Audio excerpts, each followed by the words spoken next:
نحمدہ و نصلی و نسلم علی رسولہ الکریم، اما بعد، بسم اللہ الرحمن الرحیم۔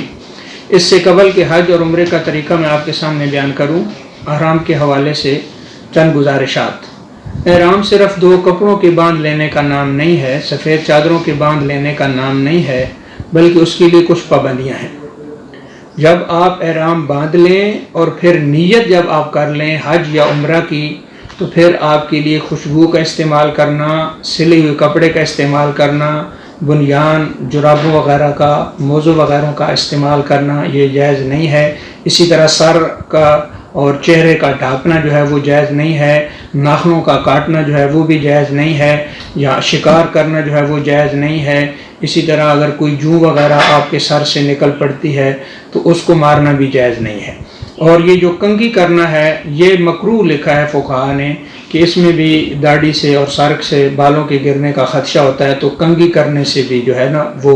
احتراز کیا جائے۔ اسی طرح جو پاؤں کا ابھرا ہوا حصہ ہے پشت کے اوپر، اس کا جو ہے وہ ننگا رکھنا بھی ضروری ہے۔ اس کے لیے کینچی چپل استعمال کی جائے یا کوئی ایسی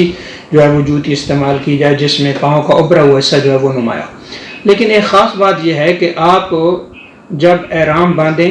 تو اس کے لیے زیادہ مناسب یہ ہے کہ آپ گھر سے غسل کر کے احرام باندھ لیں، لیکن آپ نیت اس وقت کریں جب آپ کا جہاز جو ہے وہ پرواز کرنے لگ جائے، کیونکہ ہو سکتا ہے کہ کاغذات کے اندر کوئی خرابی آ جائے، ہو سکتا ہے جہاز کے اندر کوئی خرابی آ جائے، آپ کو کچھ دیر انتظار کرنا پڑے، تو پھر جب آپ نیت کر لیں گے تو احرام کی جو پابندیاں ہیں وہ شروع ہو جائیں گی۔ اسی طرح جو لوگ مدینہ سے